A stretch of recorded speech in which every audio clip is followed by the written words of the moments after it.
नमस्कार बच्चों।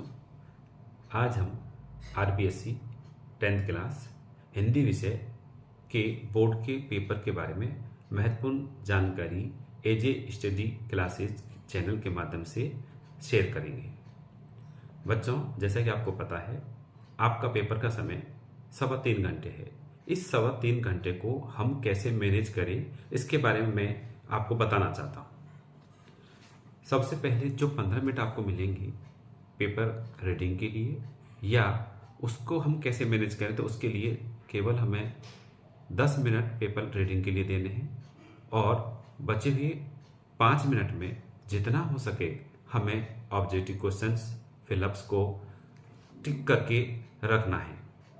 यानी कि आपको पता है बोर्ड की कुछ बाध्यताएं हैं, उन बाध्यताओं के मद्देनजर हम उन पर टिक नहीं लगा सकते, लेकिन पेंसिल से हम उस पर एक शॉर्ट डॉट लगा सकते हैं। इन 15 मिनट में आपको अपने रोल नंबर्स फिलअप करने हैं, जो भी जानकारी है वो फिलअप्स करनी है। साथ ही आपको कोशिश करनी है कि पूरे 15 मिनट में आप पेपर को पढ़कर जितना संभव हो सके आपको अपने ऑब्जेक्टिव क्वेश्चंस और फिलअप्स को पूरा सोच समझ करके उनके आंसर्स या तो टिक करें या ध्यान रखें। अब हम आगे चलते हैं। अब आपका समय लिखने का शुरू होता है और उस लिखने के समय में मैंने पूरे पेपर को आपकी सुविधा के लिए समय के अनुसार डिवाइड किया है और उस समय विभाजन को मैं आपको शेयर करना चाहता हूं। आप क्वेश्चन फर्स्ट जो ऑब्जेक्टिव है, क्वेश्चन सेकंड जो फिलअप्स है, और क्वेश्चन थर्ड और फोर्थ जो कि unseen passage prose and poetry है, उसको आपको पूरा करना है। और इस प्रकार आधे घंटे में आपको हर संभव यथासंभव पूरा करके खंड बे में जाना है। खंड बे में आपके 5 से लेकर 11 तक क्वेश्चंस हैं जो आपकी बुक में से ही है। इन क्वेश्चंस को आपको अधिकतम 35 मिनट में पूरा करना है। इससे ज़्यादा इनको समय नहीं देना है, थोड़ा सोच समझकर और फास्ट करना है। सभी क्वेश्चंस के आंसर आपको सारगर्भित और सटीक लिखने हैं।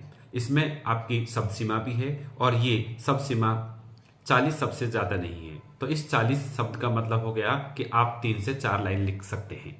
फिर आप खंड से में चलें और खंड से में आपको क्वेश्चन नंबर 12, 13, 14 और 15 है, जिसमें क्वेश्चन 12, 13 में पठित गद्यांश और पद्यांश है। साथ में 14, 15 में पाठ्य पुस्तक के 2 प्रश्न हैं। इनमें आपको अथवा का ऑप्शन भी मिलेगा। आप जब क्वेश्चन अटेंड करें कॉपी में लिखें, अगर आप अथवा कर रहे हैं तो उसमें क्वेश्चन नंबर डालकर अथवा जरूर लिखें। और इसका जो समय सीमा है आपको 40 मिनट में अधिकतम पूरी करनी है। और हर क्वेश्चन को, चाहे वो गद्य है, चाहे वो पद्य है, चाहे वो आपके पठित पाठ के क्वेश्चंस हैं, उनको आपको प्रत्येक को 10 मिनट से ज़्यादा नहीं देना और इस प्रकार से आपको 40 मिनट में इसे पूरा करना है। और जो गद्यांश और पद्यांश हैं उसमें बताना चाहता हूँ, ये पठित हैं जो आपने पुस्तकों में पढ़े हैं। अगर आपको पठित गद्यांश में जो आप इनको पेपर में दिया गया है उसमें इन क्वेश्चंस के आंसर नहीं मिलते हैं, तो आप अपनी किताब में से पढ़े हुए क्वेश्चन में से इसके आंसर लिख सकते हैं। स्वयं विवेक का आपका ध्यान रखें, कहीं आप इसमें खो जाएं और समय बिगाड़ें कि आपको इसका क्वेश्चन का आंसर नहीं मिल रहा है, तो कोई बात नहीं। तो आपने जो पाठ पढ़े हैं उनमें से आप इनके आंसर उससे संबंधित दे सकते हैं और इस प्रकार से आपका खंड से पूरा हो जाता है।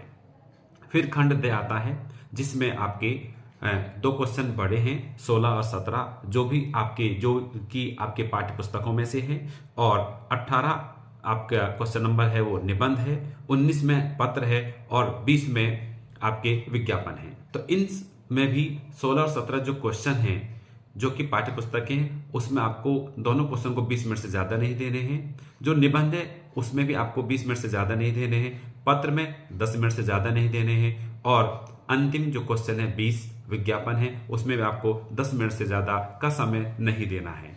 और इस प्रकार लास्ट के आपके 15 मिनट आपको फिर भी सेफ मिल जाते हैं। इस 15 मिनट में जो बफर जो है उसमें आप चेक करें कि आपका पूरा पेपर हो गया है।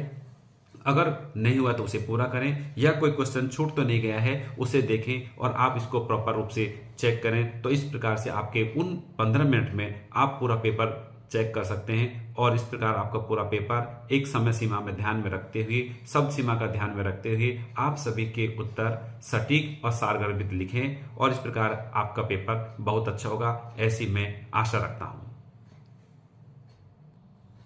लास्ट में मैं कहना चाहूँगा कि क्वेश्चन नंबर्स सही ढंग से लिखें। और मैं बस यही कहना चाहूँगा कि आपका पेपर बहुत अच्छा हो और बेस्ट ऑफ लक। और मेरे इस चैनल को, मेरे इस वीडियो को लाइक, शेयर एंड सब्सक्राइब करें। Thank you.